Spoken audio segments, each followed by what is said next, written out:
எல்லாருக்குமே praise God. To proclaim the acceptable year of the Lord. சரி, first நம்ம வந்து வசனத்துக்குள்ள போகலாம். நம்ம என்ன பார்க்க போறோம் இன்னைக்குன்னா, எப்படி வந்து விடுதலையா வாழ்வது, லிவிங் இன் ஃப்ரீடம், எப்படி விடுதலையா வாழ்வது அப்படின்னு பார்க்கலாம். லூக் 4:18, 19, 18-19 படி. கர்த்தருடைய ஆவியானவர் என் மேல் இருக்கிறார், தரித்திரருக்கு சுவிசேஷத்தை பிரசங்கிக்கும்படி என்னை அபிஷேகம் பண்ணினார். இருதயம் நறுகுண்டவர்களை குணமாக்கவும், சிறைப்பட்டவர்களுக்கு விடுதலையும், குருடருக்கு பார்வையையும் பிரசித்தப்படுத்தவும், நொறுங்குண்டவர்களை விடுதலையாக்கவும், கர்த்தருடைய அனுகிரக வருஷத்தை பிரசித்தப்படுத்தவும் என்னை அனுப்பினார் என்று எழுதியிருக்கிற இடத்தை அவர் கண்டு வாசித்த புஸ்தக சுருட்டு பணிவிடைக்காரரிடத்தில் கொடுத்து உட்கார்ந்தார். ஜெப ஆலயத்தில் உள்ள எல்லாருடைய கண்களும் அவர் மேல் நோக்கமாயிருந்தது. சரி, இப்ப 19வது வசனம் படிமா. அனுகிரக வருஷத்தை பிரசித்தப்படுத்தவும். இதுதான் இப்ப क्वेश्चन. கர்த்தருடைய அனுகிரக வருஷத்தை பிரசித்தப்படுத்தவும் அப்படி என்றால் என்ன? To proclaim the acceptable year of the Lord. Spiritual freedom. Deliverance from sins and darkness. Okay. நம்ம வந்து இயேசு கிறிஸ்துவோட மினிஸ்ட்ரி எப்படி நம்ம சிஸ்டமேட்டிக்கலா எப்படி நம்ம பார்க்க போறோம். Praise God.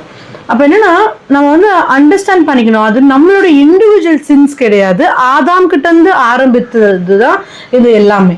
அப்போ நம்ம என்ன பார்க்கணும், இங்க 4 கண்டிஷன்ஸ் நம்ம பார்க்கிறோம். என்னென்ன அப்படின்னு சொன்னா வசனத்துல 18 இருந்து இருக்குது. Heal the broken heart முதல்ல, liberty to captives, recovery of sight to blind, liberate the oppressed. தமிழ்ல படிக்கலாம். தரித்திரருக்கு சுவிசேஷத்தை பிரசங்கிக்கும்படி என்னை அபிஷேகம் பண்ணினார். இல்ல வேற அந்த பாயிண்ட்ஸ் அடி.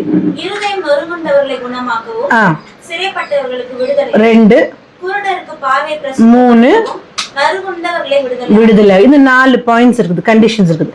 நம்ம என்ன பண்ண போறோம்னா நம்ம லாஸ்ட்ல இருந்து போறோம். எதுல இருந்துன்னா to proclaim the acceptable year of the Lord. அனுகிரக கர்த்தருடைய அனுகிரக வருஷத்தை பிரசித்தப்படுத்தவும், இதுலதான் நம்ம பார்க்க போறோம் இன்னைக்கு. இந்த 4 பாயிண்ட் நம்ம நெக்ஸ்ட் வீக் பார்க்க போறோம். Okay, praise God. இப்போ வந்து அப்படின்னா என்ன, what is the acceptable year of the, அப்படின்னா என்ன அப்படின்னா it is the jubilee year. Jubilee இயர்னு என்ன தெரியும் இல்லைங்களா?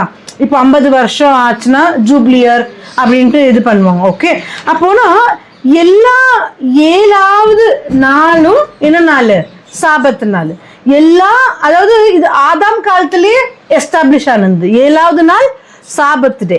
அப்போ என்ன 7வது நாள் வந்து ஆண்டவர் வந்து என்ன பண்றாரு? 7th டே என்ன பண்றாரு? ஆண்டவர் ரெஸ்ட் எடுக்கிறாரு. அது யாருடைய ஃபர்ஸ்ட் டே? மனுஷருடைய, ஆதாமுடைய ஃபர்ஸ்ட் டே. ஆடமுடைய ஃபர்ஸ்ட் டே ஆண்டவருடைய 7வது நாள் ரெஸ்ட் டே. ஓகே, ஆண்டவருடைய ரெஸ்ட். அப்போ மேன் பொறுக்கிற நாளில எங்க என்டர் ஆகுறாரு? ரெஸ்ட்ல என்டர் ஆகுறாரு. இதுதான் நம்ம புரிஞ்சுக்கணும். அப்போ எல்லா தேவனும் வேலைகளை செய்து முடித்து ரெஸ்ட் எடுக்கிறாரு. மனுஷனை வந்து படைச்சு ரெஸ்டுக்குள்ள என்டர் ஆக வைக்கிறாரு. ஃபர்ஸ்ட் டே என்ன மனுஷனுக்கு? ரெஸ்ட். அப்போ மேன் எதுக்கு கிரியேட் ஆனாருன்னா, எப்படி டிசைன் ஆயிக்கிறாருன்னா, அவர் எப்பவுமே மனுஷன் எப்படி இருக்கணுமா? ரெஸ்ட் எடுக்கணுமா. மனுஷன் எப்படி டிசைன் ஆயிக்கிறாரு? எந்த ஸ்ட்ரெஸ் ஆகாம ரெஸ்ட்ல இருக்கிறதுக்கு மனுஷனா ஆயிக்கிறாங்களா? இது பிராக்டிக்கல் லைஃப்ல எடுத்துட்டு வர்றது. அதாவது ஸ்ட்ரெஸ்ஸே ஆகாம, இங்க எத்தனை பேர் ஸ்ட்ரெஸ்ஸே ஆகாம இருக்கோம்? ஸ்ட்ரெஸ்ஸே ஆகாம ரெஸ்ட்ல இருக்கிறதுக்கு ஆண்டவர் நம்ம டிசைன் பண்ணிருக்கிறாராம். டே 1ல இருந்து, நம்மளுடைய டே 1ல, அதாவது ஆதாமுடைய டே 1ல இருந்து அப்படிதான் படிச்சிருக்காராம். ஆனா ஏன் மனுஷன் ஸ்ட்ரெஸ் ஆகுறான்? ஏன் பிராக்டிக்கலா எப்படி இது லைஃப்ல கொண்டு வருது? அதுதான் நம்ம பார்க்கணும். இன்னைக்கு வந்து மினிஸ்ட்ரி, அதாவது எங்க பார்த்தாலும் they're burning out. I am burnt out, I am. நீ பாத்தீங்கன்னா மினிஸ்ட்ரி பண்றவங்க தான் அதிகமா பர்ன் அவுட் ஆயிட்டுக்கிறாங்க இன்னைக்கு. ஸோ அதாவது என்ன இது மினிஸ்ட்ரி தமிழ்ல ஊழியம் பண்றவங்க தான் இன்னைக்கு அதிகமா ஸ்ட்ரெஸ்ல இருக்கிறாங்க. ஊழியம் ரொம்ப கஷ்டமான விஷயம், ரொம்ப கஷ்டம். இன்னைக்கு ஸ்ட்ரெஸ் லெவல் எப்படி இருக்குதுன்னா ஊழியக்காரங்கள தான் முதலாவது ஸ்ட்ரெஸ்ல இருக்கிறாங்க. ஆனா இங்க ஜீசஸ் என்ன சொல்றாரு? இங்க ஜீசஸ் என்ன சொல்றாருன்னா to proclaim the acceptable year of God. Sabbath year எப்படின்னா, அதாவது ஒரு 7வது வருஷம், அதாவது 7 into 7 எவ்வளோ? 7 into 7 49 49. அப்போ every 7th year is a Sabbath day. Okay, every 7th year is a Sabbath day. அப்போ 7 to 7 வந்து 49. 49th year வந்து last 7th year Sabbath day. அப்போ 50th year என்னது Jubilee year. 50th is a Jubilee year. Leviticus 25 1-7 தமிழ்ல என்னவென்றால், நான் உங்களுக்கு கொடுக்கும் தேசத்திலே நீங்கள் போய் சேர்ந்திருக்கும் போது தேசம் கர்த்தருக்கென்று ஓய்வு கொண்டாட வேண்டும்.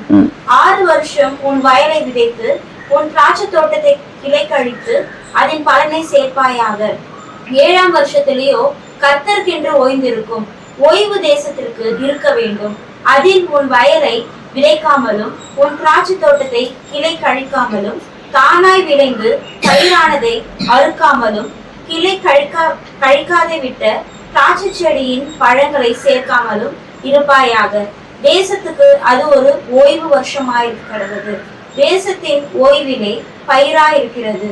உங்களுக்கு ஆகாரமாயிருப்பதாக உன் வேலைக்காரனுக்கும் உன் வேலைக்காரிகளுக்கும் உன் கூலிக்காரருக்கும் உன்னிடத்தில் தங்குகிற அந்நியனுக்கும் உன் நாட்டு மிருகத்துக்கும் உன் தேசத்தில் இருக்கிற காட்டு மிருகத்துக்கும் அதில் விளைந்திருப்பது எல்லாம் ஆகாரமாயிருப்பதாக. ஓகே, நீங்க வந்து வீட்டுக்கு போயிட்டு இன்னும் 8 to 17 வரைக்கும், அதாவது 1 to 17 வரைக்கும் படிச்சு பாருங்க. இங்க என்ன இருக்கு அப்படின்னு சொன்னா 7 வருஷம், அதாவது 6 வருஷம் எல்லாருமே என்ன பண்ணுவாங்களா, சோ பண்ணி ரீப் பண்ணுவாங்களாம். 7ஆவது வருஷம் யாருமே ஒண்ணுமே பண்ணக்கூடாது. ஓகே, அப்போ அந்த 6 வருஷத்துல என்ன இருக்குதோ அதான் கூலிக்காரங்கள்ல இருந்து எல்லாத்துக்குமே அவங்க அதை ப்ரொவைட் பண்ணிக்கிறாங்க. 7ஆவது வருஷம் ஒண்ணுமே ரெஸ்டிங் இயர், ஒண்ணுமே பண்ணக்கூடாது. திருப்பி 8ஆவது வருஷம் ஸ்டார்ட் பண்ணிட்டு திருப்பி அங்கத்துல இருந்து 7ஆவது வருஷம், அந்த மாதிரி 7 பண்ணி 7 into 7 49. அப்போ 49வது வருஷம் திரும்பவும் அது 7ஆவது வருஷங்கிறதுனால அப்போ ஒண்ணுமே பண்ணாம ரெஸ்ட் எடுத்துட்டு 50வது வருஷம் என்னவா கொண்டாடுவாங்க, ஜூப்ளி இயர். அதுவும் சாபத் இயர் மாதிரி தான், ஆனா ஸ்லைட்டா டிஃப்ரெண்ட். எப்படின்னா இந்த 50வது வருஷத்துல என்ன பண்ணுவாங்கன்னா 3 காரியம் நடக்கும். 50வது வருஷத்துல என்னன்னா, முதலாவது எல்லா ஸ்லேவ்ஸ் வந்து அங்க என்ன பண்ணிடுவாங்களா, எல்லா அடிமைகளை என்ன பண்ணிடுவாங்களா, ஃப்ரீ பண்ணிடுவாங்களா. எல்லா அடிமைகளை பாண்ட், அதாவது அந்த பாண்ட் சர்வெண்ட் இருக்கிற எழுதி வச்சு அக்ரிமெண்ட்ல அவங்க பாண்ட் சர்வெண்ட், அவங்களுக்கு அடிமை, அவங்க என்ன சொன்னாலும் அதாவது ஜெனரேஷன்ஸ் வரைக்கும் அவங்க அடிமையா இருப்பாங்க. அந்த மாதிரி அடிமையா இருக்கிறவங்க என்ன பண்ணுவாங்க, முதலாவது ஃப்ரீ பண்ணுவாங்க 50வது வருஷத்துல. 2வது என்ன பண்ணுவாங்கன்னா, யாரெல்லாம் இந்த அவங்க நிலங்களை வந்து அடகு வச்சுட்டு காசு எடுத்திருப்பாங்க, அந்த நிலங்கள்லாம் வந்து இந்த ஓனருங்க வச்சுட்டு இருப்பாங்க, அதுல இவங்க வட்டி கட்டிக்கின்னு எடுக்க முடியாம இருப்பாங்க. அந்த மாதிரி நிலங்களை என்ன பண்ணுங்கன்னா திரும்பவும் அவங்க கொடுத்துடணும். எந்த காசும் வாங்காம, எந்த காசு திருப்பியும் வாங்காம அதை அப்படியே அவங்க என்ன பண்ணிடணுமா, பாரோ பண்ணது எல்லாமே என்ன பண்ணிடணும், திருப்பியும் யாருக்கு அது சம்பந்தம் சொந்தமோ அது அவங்களுக்கு கொடுத்துடணும். 2வது. 3வது எப்படின்னாக்கா கடன் பிரச்சனை இருக்கிறவங்க, அந்த கடன் பிரச்சனை இருக்கிறவங்களுக்கு எல்லாம் எல்லா கடனும் வந்து திருப்பி அவங்களுக்கு எல்லாமே என்ன பண்ணிடணும், அவங்களுக்கு வேவ் ஆஃப் பண்ணிடணும், வாங்கக்கூடாது, அங்க அதோட ஸ்டாப் பண்ணிடணும். அதோட அவங்க அப்ப என்ன நடக்கும் அப்படின்னா 51st இயர் வந்து எல்லாருமே எப்படி இருப்பாங்கன்னாக்கா புதிய லைஃப் தொடங்குவாங்க. யாரெல்லாம் அடகு வச்சிருக்காங்க, யாரெல்லாம் அடிமையில இருக்கிறாங்க, யாரெல்லாம் கடை, அவங்களுக்கு எல்லாருக்குமே என்னவாயிடுதுங்க, புதிய லைஃப் ஸ்டார்ட் ஆயிடுது. அவங்க வந்து ஒரு லைஃப் ஸ்டார்ட் என்ன, அப்போ எப்படின்னா இஸ்ராயல்ல யாருமே பெர்மனண்டா யாருமே என்ன கிடையாது, பாவர்ட்டில கிடையாது, வறுமையில கிடையாது. அப்போ 7ஆவது வருஷம் எல்லாருமே ஃப்ரீயா இருக்கணும், ஒரு வேலையும் பண்ணக்கூடாது. அப்ப எப்படி அவங்க சாப்பிடுவாங்க, எப்படி அவங்க விதைக்கவும் கூடாது, அறுக்கவும் கூடாது. எப்படி ஆண்டவர் என்ன அழகா அந்த வண்டர்ஃபுல் காட் என்ன அழகா பிளான் பண்ணிக்கிறாரு தெரியுங்களா அதுல. அப்போ அவர் அங்க அந்த வசனம் ஒண்டி படிக்கலாம், அது 20வது வசனத்துல படிமா. 7ஆம் வருஷத்திலே எதை புசிப்போம், நாங்கள் விதைக்காமலும் விளைந்ததை சேர்க்காமலும் இருக்க வேண்டுமே என்று சொல்வீர்களானால், படி அப்படி நான் 6ஆம் வருஷத்தில் உங்களுக்கு ஆசீர்வாதத்தை அனுகிரகம் பண்ணுவேன், அது உங்களுக்கு 3 வருஷத்தின் பலனை தரும். எப்படியா பாத்தீங்களா, அழகா பிளான் பண்ணிக்கிற ஆண்டவர் 6ஆவது வருஷத்துல 3 மடங்கா அறுவடை கொடுக்குவாராம். அப்போ எப்படியும் அந்த அந்த அந்த பூமி வந்து அந்த சைக்கிள் அப்படியே ஆண்டவர் அந்த சைக்கிள் அப்படியே கிரியேட் பண்ணிருக்கிறாரு. அதாவது 5 வருஷம் நார்மலா ஒரு வருஷத்துக்கான அறுவடை, 6ஆவது வருஷம் 3 வருஷத்துக்கு தேவையான அறுவடை ஆகுது. அப்ப எப்படின்னா 6ஆவது வருஷத்துக்கான அறுவடை, 7ஆவது வருஷம் நீங்க ஒண்ணுமே பண்ண மாட்டீங்க, அதுக்கும் இங்க இருக்குது. அப்புறம் 8ஆவது வருஷம் நீங்க அப்பதான் விதைக்கவே ஆரம்பிக்கணும், அப்பவும் உங்களுக்கு ஒண்ணுமே இருக்காது. அப்பவும் என்ன, 6ஆவது வருஷத்துக்கு 3 மடங்குலயே அப்ப 8ஆவது வருஷத்துக்கும் அது உதவுது. அப்ப 8ஆவது வருஷம் நீங்க சோவ் பண்ணி அப்புறம் அறுவடை செய்யணும். ஆண்டவர் அவ்வளவு அழகா என்ன பண்ணிருக்கிறாரு, பிளான் பண்ணிருக்கிறாரு. இதுதான் ஜூப்ளி இயர். 50th இயர் வரும்போது இந்த ஃப்ரீடம் கிடைக்குது பாரு எல்லாருக்குமே, இதுதான் அப்ப என்ன அர்த்தம் அப்படின்னா டோட்டல் ட்ரஸ்ட் யார் மேல போதீங்க? ஆண்டவர் மேல போகுது. ஏன்னா அறுவடை யார் கையில இருக்குது? ஆண்டவர் கையில இருக்குது. அப்ப டோட்டல் ட்ரஸ்ட் எப்படின்னா இப்ப மண்ணோட பிரின்சிபல் என்ன அப்படின்னு நம்ம பார்த்தோம். மண்ணோட பிரின்சிபல் என்ன? கம்ப்ளீட் ட்ரஸ்ட் ஆண்டவர் மேல. அதாவது மண்ணை என்ன ஆகும்? ஒரே நாள்ல எக்ஸ்பைரி ஆயிடும். சன் செட் ஆகும் போது அதுவும் கெட்டு போயிடும், அவ்வளவுதான். திரும்ப வரணும். அப்ப ஏன்னா நமக்கு நாளைக்கு நம்ம யோசிக்க கூடாது, நாளைக்கு ஆண்டவர் கொடுக்குவாருன்னு நீங்க நம்பிக்கைக்கு வரணும். அதுக்கு தான் அது மன்னா பிரின்சிபல். ஒரே நாள்ல அது எக்ஸ்பயர் ஆகுறது. ஸோ அதாவது it cannot stay good any more than a day. ஒரு நாளுக்கு மேல அதனால நல்லா இருக்க முடியாது. அப்ப மறுநாள் நீங்க எப்படி எதிர்பார்க்கணும்? யார் எதிர்பார்க்கணும்? ஆண்டவர். இதுதான் பிரின்சிபல். நம்ம ஆண்டவரை முழுசா நம்ம ட்ரஸ்ட் பண்ணுங்கிறது தான். Everyone needs to trust God every day. தினம் தினம் நாளைக்கு இதை உதவும் நம்ம எடுத்து வச்சோன்னா அப்ப நீங்க எது எடுத்து வச்சிருக்கீங்களோ அதுதான் நீங்க நம்புறீங்க தவிர ஆண்டவர் இல்லை. அதுக்குதான் ஆண்டவர் சொல்றாரு, மன்னாவை நமக்கு எக்ஸாம்பிளா கொடுத்து நாளைய பத்தி நீ சிந்திக்க கூடாது, நீ என்ன பத்தி சிந்திக்கணும் அப்படின்னு அவர் நமக்கு கம்ப்ளீட்லி. அப்போ ஆண்டவர் நம்மள ரீட்ரெயின் பண்றாருங்க. ஒவ்வொன்றும் கொடுக்குறாரு. அதாவது சாபத் டே நீங்க எடுத்தீங்கன்னா, ஜூப்ளி இயர் எடுத்தீங்கன்னா, மன்னா பிரின்சிபல் எல்லாத்துக்குமே எடுத்தீங்கன்னா அவரை முழுசா சார்ந்து இருக்கிறதுக்காக தான் நம்ம சொல்லி கொடுக்குறாரு.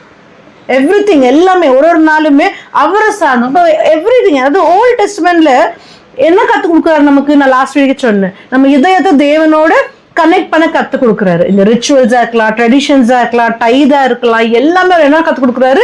தேவன் மேல நம்ம இளைப்பாறுதல்ல பிரவேசிக்க நமக்கு கற்றுக் கொடுக்குறாரு. இங்க இயேசு என்ன சொல்றாருன்னா, to proclaim the acceptable year of the Lord. இப்போ இமேஜின் பண்ணலாம், இன்னைக்கு நம்ம தூங்குறோம், நாளைக்கு காலையில ஏந்திக்கும் போது நம்மளுக்கு என்ன ஆயிட்டுக்குதுன்னா ஒரு பில்ஸோ இல்லை கட்டுறதுக்கு, லோன்ஸ் எல்லாமே சரியாயிட்டுக்குது, வீட்டுல ப்ராவிஷன் நிரம்பி இருக்குது, ஃபுல்லா ஒரு கமிட்மெண்ட்டும் இல்லை, ஒரு கமிட்மெண்ட்டே இல்லை. இப்போ கண்ணை முழிக்கிறேன், உங்களுக்கு ஒரு கமிட்மெண்ட்டும் இல்லை, யாக்க கொடுக்க வேண்டியதில்லை, எடுக்க வேண்டியது. எப்படி இருக்கும்? எப்படி இருக்கும்? என்ன ஆகும்? The acceptable year of the Lord. Praise God.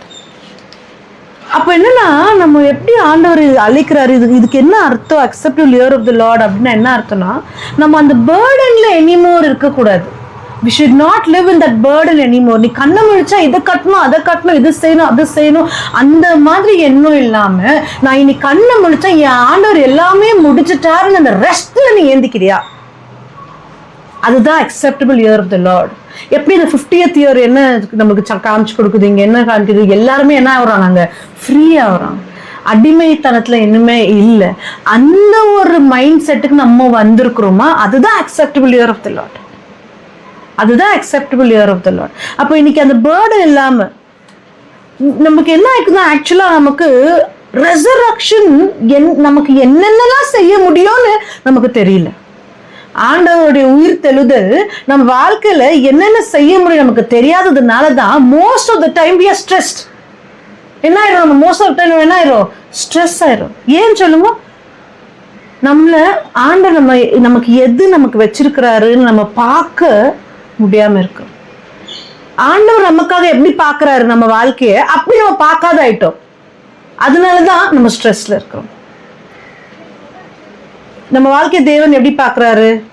விடுதலையான வாழ்க்கையா பார்க்கறாரு, அவரோட பிள்ளையா பார்க்கறாரு, அவருடைய பிரின்சஸா பார்க்கறாரு. நம்ம லாஸ்ட் வீக்கே பார்த்தோம், நம்ம யாரா?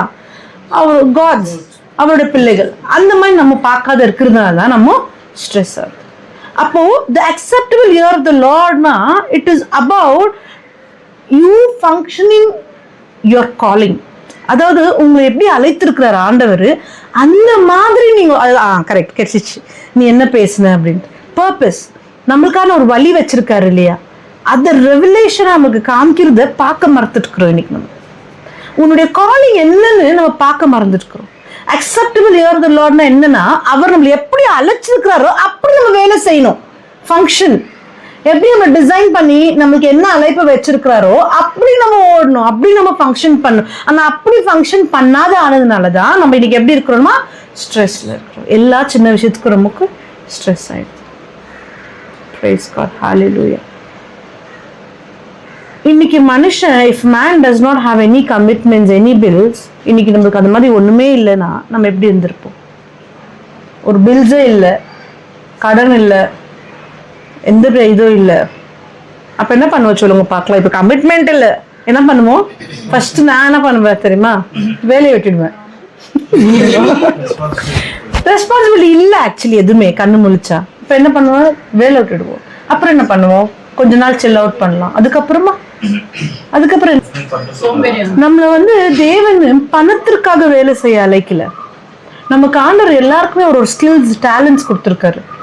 சில பேர் அட்மினிஸ்ட்ரேஷன்ல இருக்கலாம், மேனேஜரல் ஸ்கில்ஸ்ல இருக்கலாம், மியூசிக்ல இருக்கலாம். நீங்க பண்ற வேலையும் உங்களோட ஸ்கில்ஸ், உங்களோட டேலண்ட்ஸ். நீ பண்ற வேலை என்னால பண்ண முடியாது, நான் பண்ற வேலை உன்னால பண்ண முடியாது. ஒருத்தருக்கு ஒரு ஸ்கில்ஸ் கொடுத்துருக்காரு. ஸோ நம்ம இங்க எப்படி இருக்கணும்னா, ஆண்டவர் நமக்கு அந்த ஸ்கில்ஸ் கொடுக்கும்போது அதனால நமக்கு எப்படி மற்றவங்களுக்கு ஆசீர்வாதமா இருக்கணும் தான் பார்க்கணும் தவிர பணம் சம்பாதிச்சு நம்ம நாளைய செக்யூரிட்டியை பார்க்கலாங்கிறதுக்கு அழைப்பு நமக்கு இல்லை. இன்னைக்கு உலகம் அப்படி ஓடின்னு இருக்கலாம், பட் நம்ம அப்படி இல்லை. நம்ம அப்போ நான் செய்யற வேலையில எப்படி நான் மற்றவங்களுக்கு ஆசீர்வாதமா இருக்குது, அப்படி வேலை செஞ்சேன்னா நான் ஸ்ட்ரெஸ் அவுட் ஆக மாட்டேன். நான் மற்றவங்களுக்கு என்ன கற்றுக் கொடுக்குறேன், இதனால என்ன நன்மை அடைவாங்க அப்படின்னு நம்ம இருந்தா அது ஆண்டோடைய சாயல். அப்போ நம்ம ஸ்ட்ரெஸ் அவுட் ஆக மாட்டோம்.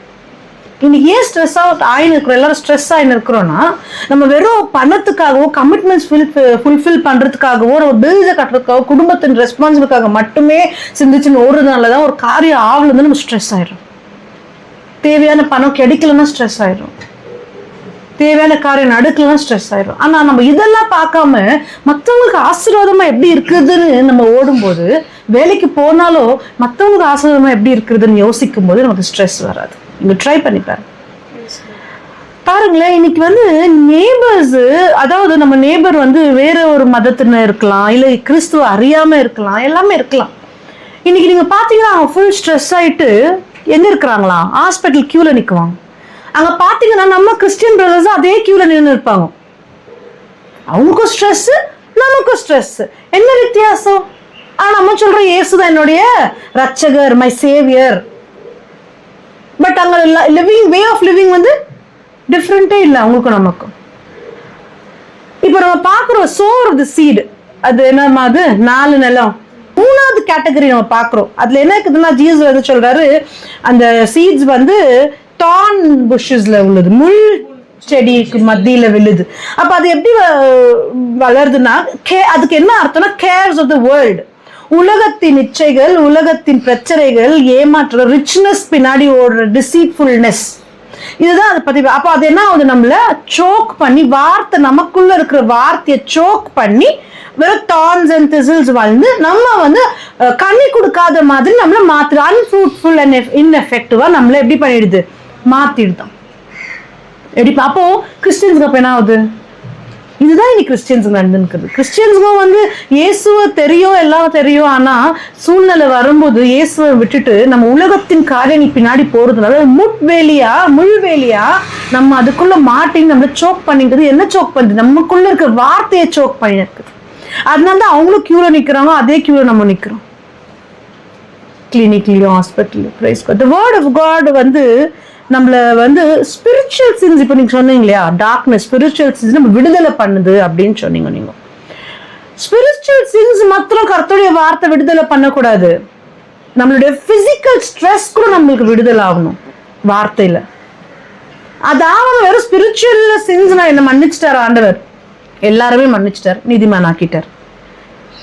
அதனால என்னோட பிசிக்கல் லைஃப் என்ன சேஞ்சஸ் இருக்குது? உனக்கு வந்து சமாதானம்னா என் ஆண்டவர் மன்னிச்சிட்டாரு, ஓகே. பட் பிசிக்கலா நீ ஸ்ட்ரெஸ் இல்லாம இருக்கிறியா? அப்போ நீ அப்படி இருந்தனா வார்த்தை வேலை செய்யுதுன்னு அர்த்தம்.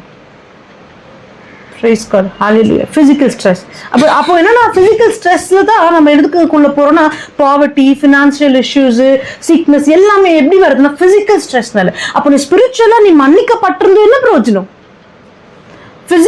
ஸ்பிரிச்சுவலா நீ ஆண்டரோட வார்த்தை அப்படியே அச்சு மாதிரி எல்லாம் சொல்ற, ஆனா பிசிக்கல்ல நீ ஸ்ட்ரெஸ்ஃபுல்லா இருந்தனா என்ன பிரயோஜனம்? கர்த்தருடைய வார்த்தைக்கு என்ன பிரயோஜனம்? அப்போ acceptable year of the Lord அப்படின்னா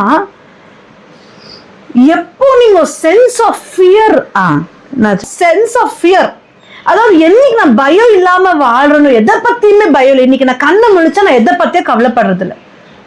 என் அம்மா என்ன சொல்றாங்க, அப்பா என்ன சொல்றாங்க, மாமியார் என்ன சொல்றாங்க, மாமனார் என்ன சொல்றாங்க, ஆஃபீஸ்ல என்ன சொல்றாங்க, மேனேஜர் என்ன சொல்வாரு, பில்ஸ் என்ன பண்றது, கமிட்மெண்ட் என்ன பண்றது, இஎம்ஐஸ் என்ன பண்றது, மனுஷங்க எப்பவுமே நமக்கு எகென்ஸ்டாவே இருக்கிறாங்களே அதை என்ன பண்றது, எல்லாத்துக்குமே ஸ்ட்ரெஸ் எல்லாமே.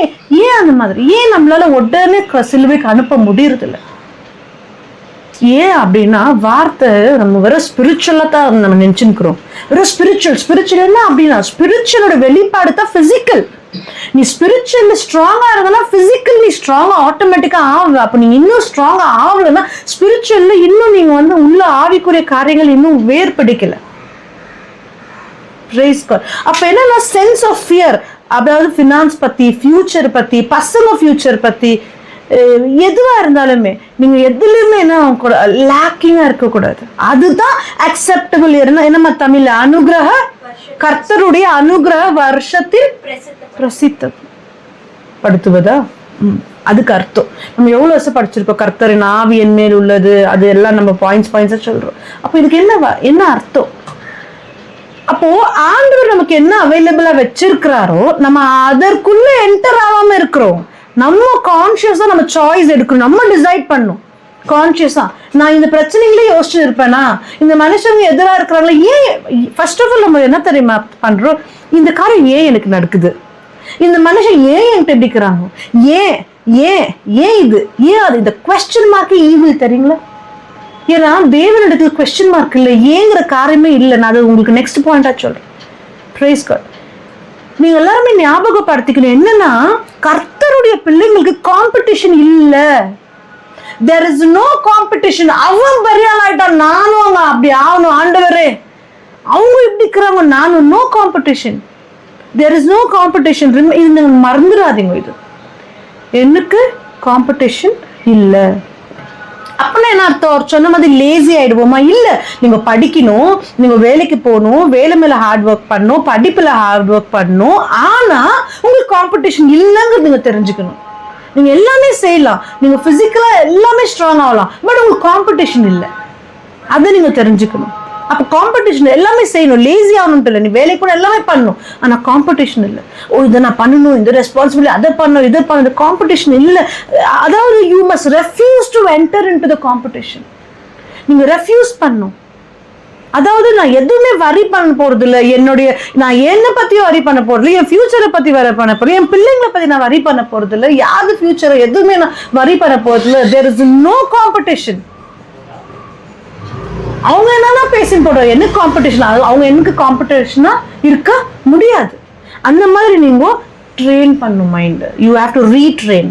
இல்லைன்னா என்ன தெரியுமா, இந்த உலகம் எப்படி நம்ம இழுத்துட்டு போதோ அந்த கைண்டுக்கு நம்ம என்ன பண்ணுவோம், போயினே இருப்போம். அப்ப இன்னைக்கு உலகம் எல்லாம் எப்படி தெரியுமா, it's around seeking in the world. உலகத்துல வெல்த், செக்யூரிட்டி, என்ன வேணுமோ எல்லாத்தையும் தேடின்னு போயின்னு இருக்குது உலகம்.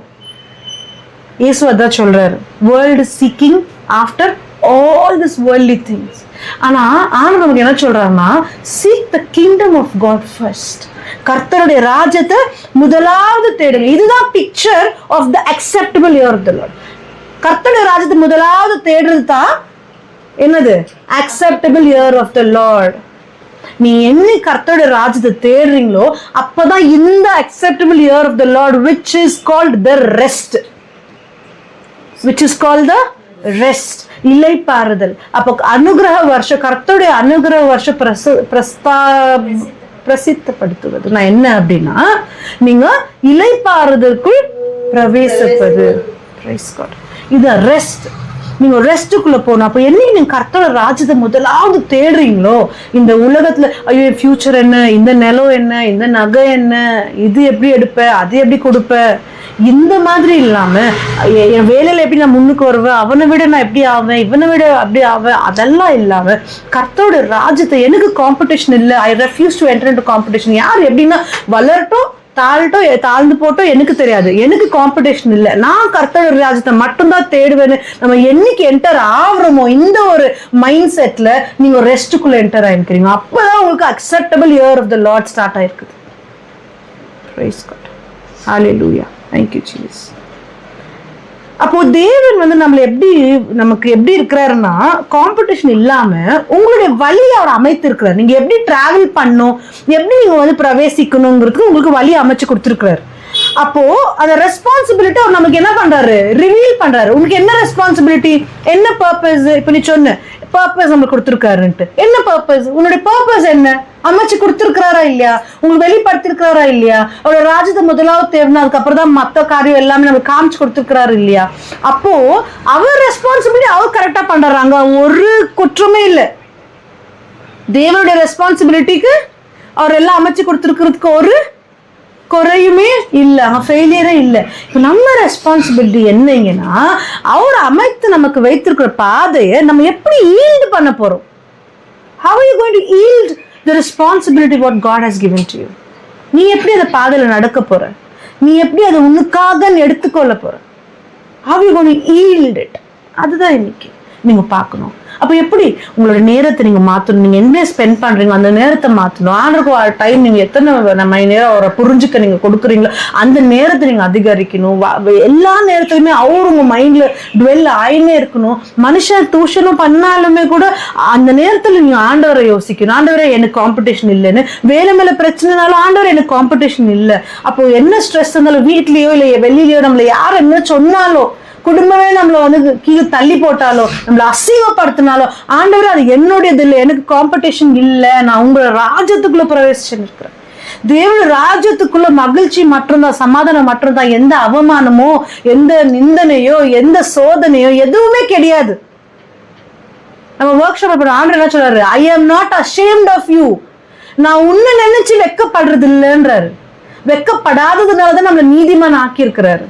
அப்போ நீங்க எதற்குமே வெட்கப்பட்டு போகாதபடிக்கு உங்களை ஆண்டவர் வழி அமைச்சு கொடுத்திருக்காரு. நீங்க அதை எப்படி எடுத்துக்கிறீங்கிறது முக்கியம். Praise God, hallelujah. So அந்த வழி நமக்கு வைத்திருக்கிறாரு பாத்தீங்களா, அதுலதான் நீங்க ஸ்டெப் இன் பண்ணும். Are you stepping into the acceptable year of the Lord? Have you stepped in or will you step in? எப்படி நீங்க எக்ஸாமின் பண்ணுங்க. இது வரைக்கும் ஸ்டெப் இன் பண்ணலாம், இட்ஸ் ஓகே. இதுக்கு மேலே ஸ்டெப் இன் பண்ண போறீங்களா, இல்லை நீங்க அதுல இருக்கிறீங்களா ஆல்ரெடி? நம்ம எக்ஸாமின் பண்ணணும் நமக்கு தேவன் வைத்திருக்கிற காரியங்கள். அதாவது இன்னைக்கு உலகம் எப்படி இருக்குன்னா, ஆண்டவரே எனக்கு இது வேணும், அது வேணும், இது வேணும், அது வேணும், எனக்கு நீங்க ப்ரொவைட் பண்ணுங்க, இந்த தேவை இருக்குது, தேவை இருக்குது, எனக்கு என்ன தேவையோ அதை கேட்டுன்னு இருக்கிற ஆண்டவர்கிட்ட அவரை வந்து ஃபுல்ஃபில் பண்ண சொல்லின்னு இருக்கிறோம். ஆனா இதை ஃபுல்ஃபில் பண்ணுங்க, இதை நேர்த்தி ஆக்குங்க, இதை கம்ப்ளீட் பண்ணுங்க அப்படின்னு. பட் ஆண்டவர் என்ன கேட்கிறாருன்னா, அவர் நமக்காக இன்விசிபிள் அன்சீன் வேர்ல்ட் அது வச்சிருக்கிறாரு பாருங்களா. அந்த எவிடன்ஸே இல்லாம அந்த விசுவாசம் அதற்குள்ள என்டர் ஆகுங்கன்றாரு, அந்த ரெஸ்ட்டுக்குள்ள. அதனாலதான் நான் ஸ்டார்டிங்க சொன்னேன், ஆண்டவர் 7வது நாள் ரெஸ்ட் எடுக்கும் போது தான் நம்ம ஆதாம் என்ன பண்ணாரு, படைச்சாரு. அப்ப அவர் ரெஸ்ட் நாளில ஃபர்ஸ்ட் டேவே ஆதாம் படிச்சு எங்க விடுறாரு, ரெஸ்ட்டுக்குள்ள விடுறாரு. டே 1ல இருந்து ரெஸ்ட் தான். அப்ப மனுஷன் நம்ம எப்படி இருக்கணுமா, அவருக்குள்ள ரெஸ்ட் எடுக்கணும். அதுக்குதான் அவர் அழைக்கிறாரு. சோ நீங்க ஸ்டெப் இன் பண்ணணும். என்ன இருக்கு வசனம், the children of the righteous are blessed. நீதிமானின் பிள்ளைகள் வரைக்கும் ஆசீர்வதிக்கப்பட்டவங்கன்னு வசனம் இருக்குது. we are blessed. அப்ப அந்த மைண்ட் செட் நம்ம எப்போ வந்து நம்ம அந்த ரெஸ்ட்டுக்குள்ள என்டர் ஆகிறோமோ அப்பதான் year of the acceptable year of the Lord. Praise God, hallelujah. So acceptable year of the Lord na meaning என்ன, to enter into the rest. கடைசி இந்த வசனத்தை படிக்கலாம், Hebrew 4:9-10. ஆகையால் தேவனுடைய ஜனங்களுக்கு இளைப்பாறுகிற காலம் இனி வருகிறதா இருக்கிறது. ஏனெனில் அவருடைய இளைப்பாறுதலில் பிரவேசித்தவன் தேவன் தம்முடைய கிரியைகளை முடித்து ஓய்ந்தது போல தானும் தன் கிரியைகளை முடித்து ஓய்ந்திருப்பான். Praise God. There remains therefore a rest for the people of God. கர்த்தருடைய ஜனங்களுக்கு ரிமைன்ஸ் என்ன அர்த்தம், இன்னும் இருக்கு. ரெஸ்ட்ங்கிற காரியம் அவங்க கொடுத்தது மட்டும் இல்லாம இன்னைக்கும் இருக்கு. அங்க அவங்க கரெக்டா ஃபாலோ பண்ணாததுனால அது இன்னும் ரிமைனா இருக்குது. யாருக்காக, நமக்காக. நம்ம அந்த ரெஸ்ட்ல என்டர் ஆகிறதுக்காக. For he who has entered his rest, யார் ஒருவர் அவருடைய இளைப்பாறுதல்ல enter ஆகுறாங்களோ, பிரவேசிக்கிறாங்களோ, as himself also ceased from his work, அவனுடைய வேலைகளிலிருந்து அவன் இளைப்பாறுதலில் இருக்கிறான். as God did from his. அப்ப தேவன் அப்ப என்ன இருக்குதா, தேவன் இளைப்பாறுதலில் இருந்தது போல அவரோட பிள்ளைகளுமே அந்த வேலைகள் இருந்து எல்லாம் ரெஸ்ட் எடுத்து அவருடைய ரெஸ்ட்டுக்குள்ள பிரவேசிக்க நம்மள அழைக்கிறார். இட் ரிமைன்ஸ், இன்னும் இருக்கு. அது ஆப்பர்ச்சுனிட்டி. உனக்கு எனக்கு எல்லாருக்குமே அந்த ஆப்பர்ச்சுனிட்டி இன்னுமே இருக்கு, அவருடைய இளைப்பாறுதல் நம்ம பிரவேசிக்கிறதுக்காக. இன்னைக்கு acceptable year of the Lord, அதாவது அந்த அந்த அந்த அனுகிரக வருஷத்துல நம்ம இருக்கோமா? அப்படி இருந்தோம் அப்படின்னு சொன்னா, அந்த ஸ்டேட் ஆஃப் ரெஸ்ட்ல என்டர் ஆகணும்னு சொன்னா, அப்பதான் அந்த 4 காரியங்கள், heal the broken heart, liberty to captives, recover of sight to blind, liberate the oppressed. இந்த 4 காரியம் இது நம்ம வர வாரம் பார்க்க போறோம். அந்த கண்டிஷன் என்ன அப்படின்ட்டு. Praise God. அப்ப அக்செப்டபிள் இயர் ஆஃப் த லார்ட்னா என்ன? அவரோட இளைப்பாறுதலில் என்டர் ஆகிறது தான். Praise God. Hallelujah. இன்னைக்கு கண்ணை முழிச்சா எதை பத்தி எனக்கு கவலை இல்லை ஆண்டவரே, எத்தனை இருந்தாலும் எனக்கு கவலை இல்லை ஆண்டவரே, இது என்னதே இல்லை ஆண்டவரே, நீங்க தான் எல்லாமே பார்த்துட்டீங்க, ஆல்ரெடி இங்க முடிச்சிட்டீங்க, எனக்கு ஆல்ரெடி பர்பஸ் வச்சுட்டீங்க, உங்க வழியில நான் என்டர் ஆகுறேன் ஆண்டவரே. என் வழியில, அதாவது நம்ம வழியில அவர் என்டர் பண்ண சொல்லாதீங்க, அவர் வழியை நம்ம என்டர் ஆக ட்ரை பண்ணுங்க. அப்படி ஆகும்போது நீங்க இளைப்பாறுதல பார்க்க, நம்மளா சுயமா முடிவெடுத்து நம்மளா காரியங்களை செய்துட்டு அப்புறமா அங்க ஃபெயிலியர் ஆயிட்டு ஆண்டவரே ஏன் இப்படி ஆச்சு ஆண்டவரே, அங்க ஒரு கொஸ்டின். அது இல்லாம நம்ம அவருடைய பிளான் இது உங்களுக்கு சித்தான நடக்கும் இல்லைன்னா இல்லை அப்படின்னு சொல்லி விட்டுறணும். அத்தையே சிந்திச்சுன்னு இருக்கக்கூடாது. என்டர் ஆயிடும் ரெஸ்ட்ல. Price God. ஹalleluya.